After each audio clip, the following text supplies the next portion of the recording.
and I'm actually down at my neighbor's home. His name is Donnie, and I'm going to show you some of his handiwork. We're going to just take a look at some of the things he's done, and hopefully we can get into some detail about the work he puts into this, and just some history about some of these things that he's got here in his home. And I can tell you, in my home, I also have some of his handiwork. He has given me a 22 revolver and like a Henry rifle that were all just done to scale. None of this stuff comes out of a box. This is all models that he has made to scale, just out of wood or anything else that he can imagine up that is going to fit the need for what he's trying to put together here. So Donnie is back here behind me. We're not going to be putting him on video tonight, but say hi, Donnie. Hi there. So I'm going to start out right over here, and you're going to just get a feel for this. And I'm sure, as I already told you, I've got two of the things in my home that he's built, and he gives this stuff away all the time. Right now, I know he's working on or just finished a tractor for a neighbor of his across the street. But we're going to zoom in here, and we're going to start taking a look. Here's some model trains that he's got as you come in the entry here to his home, into his living room. So Donnie, maybe you can explain a little bit about what we're seeing here with this top train. That's the general from Civil War era. It was a Southern Confederate train captured by Union forces, actually just 5 men. They only had it temporarily until the Confederates caught up with them. And one of the Union soldiers who stole it also won the first Medal of Honor in the United States. He was 19 at the time. Wow. Wow. And just again, I'm going to interject a few things here. When you look at the detail, I mean, look at the wood car here, all full of split wood to feed this engine. And then maybe you can explain a little bit, and I'm zooming in here so people can see, the smoke coming out of the stack and just the detail that goes into these models that you make. The boiler is just PVC pipe. The wheels are made of aspen. The roof of the engine is a Teamster 6. The sand dome and steam domes are either Dowels or some other manufactured creation. The headlights are very intricate and involved, and too many things in it to explain. And the smokestacks themselves are just funnels you can buy at the hardware store, but they're all modified. The funnels with the wide top are from trains that burn wood. The straight stack on one of the engines in that display is for a coal burning train. Amazing. So again, you use whatever you can make or find that matches. So again, you said that like this smokestack here was a funnel. Correct. And that you converted into the smokestack. And now I'm going to drop down and we're taking a look at this second one. The train's bell is a knob for a cabinet. This one on top here? All of them. Oh, all of them. Okay. Okay. So a cabinet drawer pull, basically. Yeah. Cool. All right. So now we're dropping down, and I'm just going to add something as we're talking here. Donnie and I were talking before we started about kind of integrating, his talent and how he makes everything to scale. And of course, I got to go back and talk about, just how God created everything to begin with, that he created this, not only this earth we live on, but the universe and all that's on it. and everything is to scale. And when I say scale, when we think about the Earth itself, if the Earth wasn't the distance that it is from the sun, and it didn't have the tilt on the axis that it does, this planet would not be inhabitable. And everything is timed and just works together for the seasons and everything else. And now here we have some work that my neighbor Donnie does, and he's a creator. He looks at models and then he literally makes from scratch, as you heard him saying. This boiler is PVC pipe, but everything. The bands on the boiler are tops of spray paint cans. Okay, so the bands on this boiler here that you can see running around it are off the cans of spray paint cans, the lids off of them? Or, Right. yeah. So now here's the second train that we'll take a look at. This one, Donnie, is called the Crooks, William Cook. the William Crooks. And what's the story behind this train? That train is the first locomotive in the state of Minnesota. It was owned by J.J. Hill, who has a mansion in St. Paul, I believe. And also, J.J. Hill was the founder of the Great Northern Railroad. That's his personal engine. Okay. So there's a lot of history behind this A lot. model and the actual train, of course. And that train is in Duluth Museum. Is it?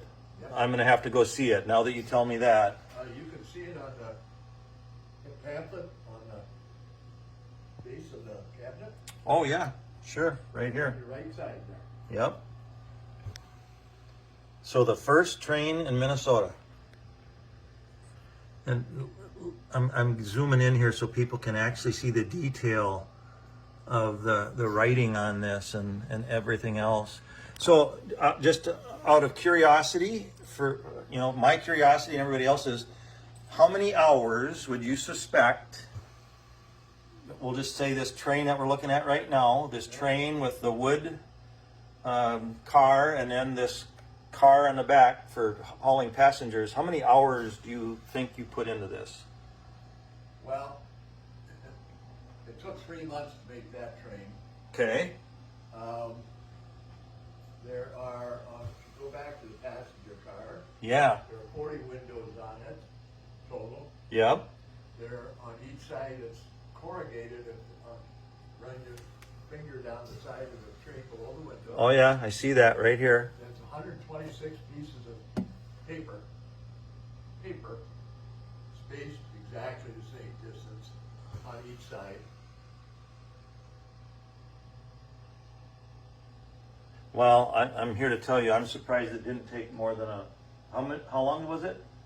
3? 3 months. 3 months? It's hours untold. Yeah, unknown. Yeah. Yeah. And I worked on it every day of those 3 months. Yeah. Well, it is amazing, and I'm zooming in here so people can actually see there is along with all the seating inside of this, there's actually a potbelly stove here in the back with a fire in it and wood lined up ready to feed the fire. I can't imagine in a cold winter Minnesota night that it would have been very warm in there unless you were sitting on that potbelly stove. Yeah, so that's the Crooks. Now we're going to drop down. We got a couple more engines down here. This one here, it says it's number 119. Yep. We have no name, it's 119. Yep, it says Union Pacific Railroad. And that came from the east. So it would have come from Missouri to Promontory Point, Utah, which is by Ogden, I believe. Now this one does have a different stack. So is this one of them that was a coal burner? There's coal burn, there's coal in the Oh, you're right. This does have coal in the... tender. Yep. It's called the tender, Okay. and that's actually a fish tank rock. But, Well, and I'm gonna actually show again this train, and I'm gonna look at this. So this yeah, picture that you've got here, it's called the Golden Spike National Historic Site, and here's this train right here, number 119, and then over here we have Jupiter. That train came from California, across the Sierras, and then down into Nevada and Utah. Yeah. Again, And there was a contest to see who could lay the most track in the shortest time. Also, about who would get to the meeting place first. Well, you read the history, there was a little bit of confusion there, so they had to improvise them meeting up because they actually were on two separate tracks. oh really? Away from each other, something like 19 miles. Okay. So anyway, they did figure it out so they could be head to head, Yeah. nose to nose. By the way, the cow catchers are made of popsicle sticks. Oh, these are all made out of popsicle sticks, huh? Okay.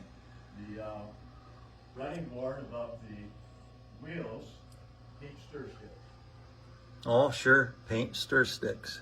The brackets that hold up the railings on the bottom two trains, and I believe the one you're on, Brad. Yep. The bottom two for sure are fish hooks. So if you want to go down Yep. and look at the brackets that hold the railing, Oh, sure. and the railing is wire, either regular wire or it's coat hanger, depending on what fit. Okay, so regular wire for this handrail, basically. Yeah. And then fish hooks is what that rail runs through. Right. And then the ornamental things that look gold is real 24 karat gold. It is. Okay. Got that at Ben Franklin in the jewelry making department. Nice. Yeah, nice. So I'm going to talk a little bit. This isn't the first time you and I have had a conversation, but I think my dad, and I know I've heard it many, many times from other people. They say, when you find something you enjoy, if you can incorporate that into your work or make that part of your work, that you kind of don't work a day in your life. You thoroughly do enjoy making these models to scale and doing all the math that's required to, to literally, what scale might I ask would like this train here? Those are 1/40th, I believe. 1/40th scale. Okay. No, wait a minute. Let me think a minute. No, probably 1/28th. 1/28th scale. Okay. The way I scale them to make them is I go with the wheels themselves, the drive wheels. Okay. Two big drive wheels are what you got. Yep. So on a real train, those are 5 feet tall. All right. Well, okay, that's how I determine to scale the rest of the train. All right. So if those are 5 feet, then I know how to design the train to what it's supposed to actually be Sure. in total length. I think it's about 128 or 128 scale. Okay. But bottom line is they are literally to scale They are two models to scale of what the original was. And so we'll just show a couple things up here quickly. You can see not only trains, but airplanes. And then I'm solid wood. going to come over here and I'm going to show some pistols here. And this is, I've got a pistol just like this one that Donnie gave me. And I mean, that thing is as real looking as you can get it. The one I've got has 22 shells in the chambers of the revolver, and you can rotate the revolver. And then here's another one here. But how did you? So I kind of went to this discussion of building things to scale and using all the math in it and everything, because you incorporated that. You were a teacher, and you incorporated that into your classroom, right? Everything I did was hands-on. In other words, if we were studying pilgrims coming to America, we did mock villages of, let's say, Jamestown or wherever we're talking about. Jamestown wasn't pilgrims, but Plymouth, Massachusetts. Then we do scale buildings, like log buildings, thatch roofs, so on, outhouses, you name it. And kids made, even would make bread. Some of the girls would make bread at home, little biscuits. Yep. Put on an outside picnic type table where they ate a lot outdoors. Pilgrims would get Yeah. platters of Yeah. Huh. And So, yeah, I did that, and I taught kindergarten through 8th grade. okay. I also taught shop, And besides every other subject. so they were working with their hands. They were learning some skills, but they were having to use math to do the conversions Exactly. to get everything to the scale that you were making things to. So kids like that kind of training. Not only that, they could work in groups, so taught them how to get along with each other. Oh, sure. And to make decisions together. Yep. So, yeah, there's a whole lot of different learning situations. Nice. Nice. And kids that needed help, who were more challenged, Yeah. would have their friends to. Sure. They'd have help out. kids Even around them. kids who don't perform well, grade-wise, can do well there and accomplish something. Yeah. Yeah.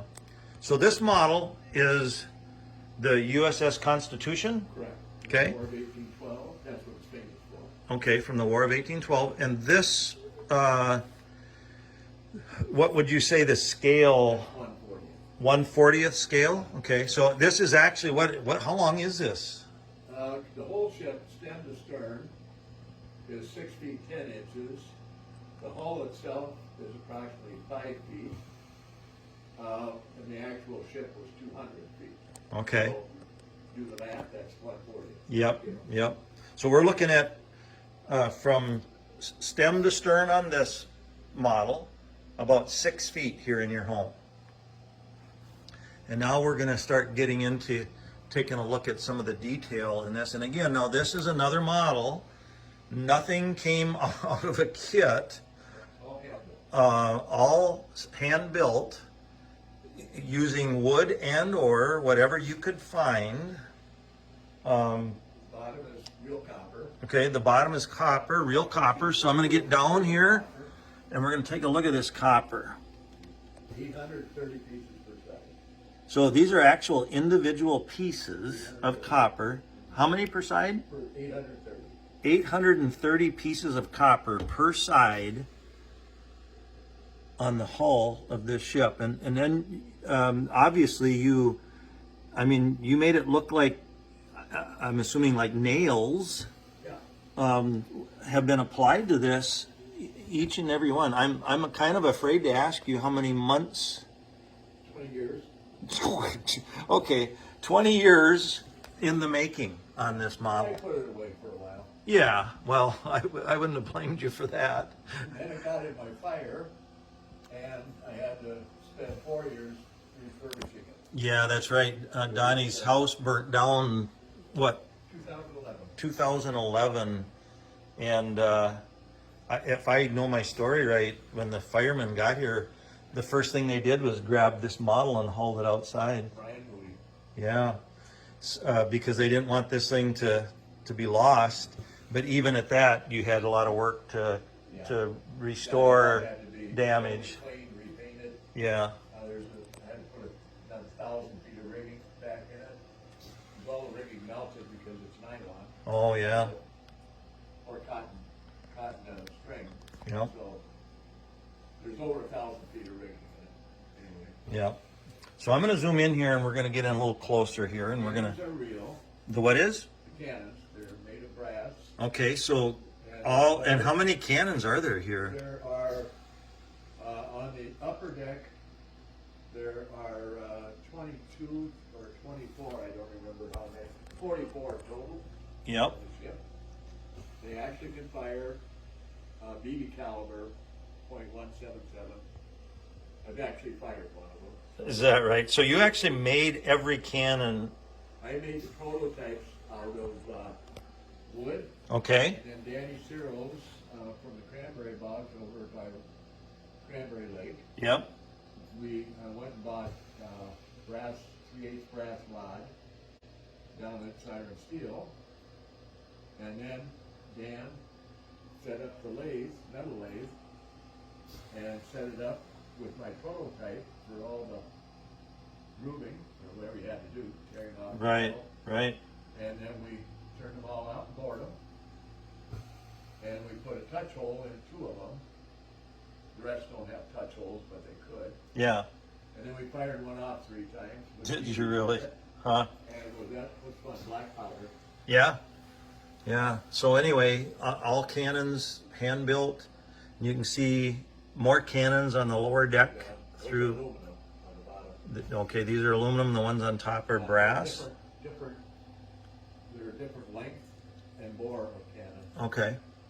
Yep.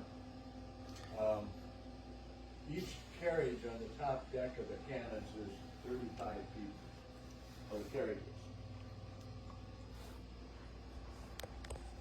And we can, we have anchors hanging up here, and the ship's bell. I mean, everything, all the detail is in place on this. Stick built, Yep. not carved. And then I happen to know one story. So is this a anchor?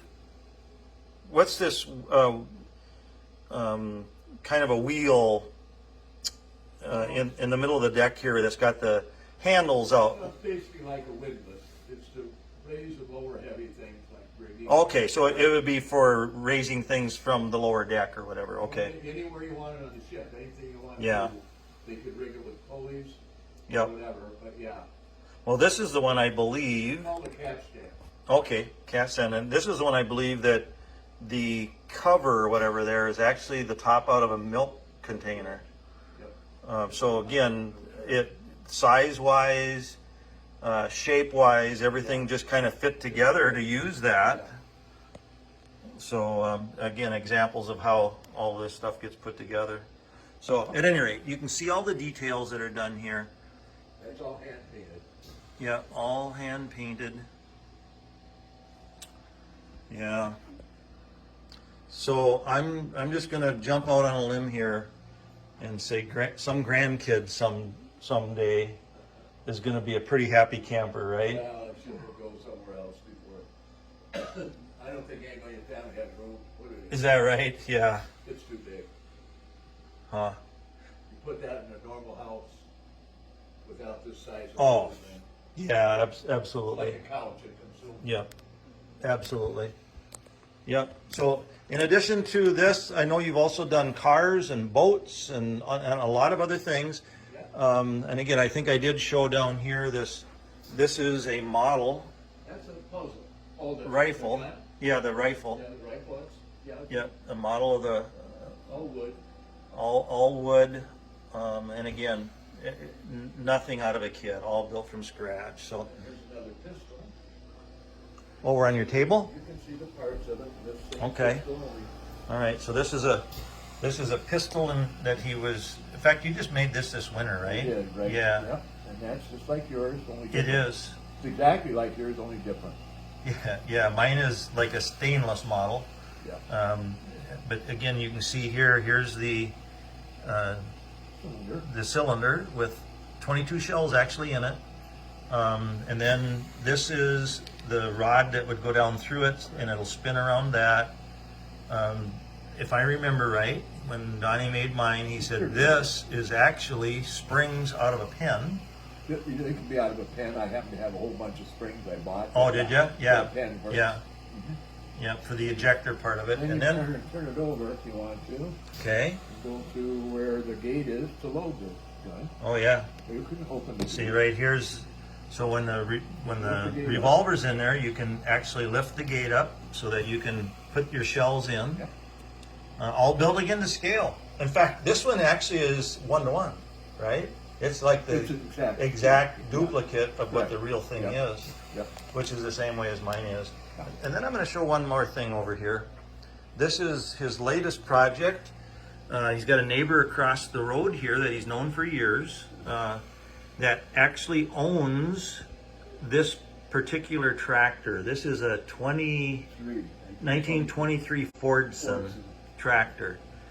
And I mean, again, That was my challenge. He challenged me. did he? Yeah. There's nothing here other than wood That's it. and all built from scratch. Oh, I'm going to show this. Oh, Coat hanger for the crank. yeah. And then I think you said you used a straw Yeah. for this exhaust down here, and it was one of those straws that has The the. other side's a straw. That's a piece off of an old Mustang model I had that I lost in the fire, but salvaged some Oh, of the parts. yeah. So that's what the exhaust is on this side, Okay. and it's actually plastic. Yep. But on this other side, there was Straw. a straw that goes. And that's water that goes into Yeah. the radiator. Yep, water from the radiator back into the block. So, but yeah, you can see the detail in this. And again, this is done to scale. You can show it from the front end where it says Fordson. Yeah. You pull that cover off, Brad. Yeah, as long as I don't break anything. Well, if you do, you own it. I know, that's part worries me. But yeah, like here, so look at here. Look at the Fordson, and then look at the radiator in this thing. And those letters are individually put on there, one at a time. So how did you make the letters even? They're transfer letters. Transfers? Yeah, you Okay. transfer them from a sheet. Yep. And then what about the radiator? What's this? Those are wire from Christmas ornament hanger. Okay. And then you hand stacked those individually. Yep. You were a patient man, a patient man. So, I guess in closing here, I'm going to show another one of the planes over here that you can see up here. This is the Spirit of St. Louis. But that took 2 months. Oh yeah, yeah. That's Spirit of St. Louis. So anyway, I just want to I want to close with this. You know, for me, I remember the words of Jesus when he said, love God and love your neighbors. And I'm here to tell you, when you know your neighbors, and you know, I in particular am going to say I have got amazing neighbors, and I'm just so thankful that I have come to know them, and I mean really know them, and I can truly say that, and Donnie, I think it's safe to say that we love each other. Correct. We Text almost every day. Yes, we do. We're in contact every day. And then I just get to see, and Donnie is one of the most liked neighbors that I've got. Everybody likes Donnie. Everybody knows about his models. They know about his heart. And when you think of the hours that go into these things, and just the fact that he's given me, you know, he's given me a rifle like this one. He's given me a pistol like this one. And, you know, if I wouldn't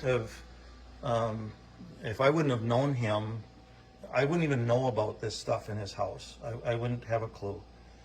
So that's my encouragement to everybody out there. Know your neighbors. Spend time with your neighbors. Donnie's there for me. I'm there for him. And it's just such a blessing. You know, we're here for relationships. Yeah, for a very short time, right, Donnie? We're here for relationships, and it's hard to develop a relationship texting.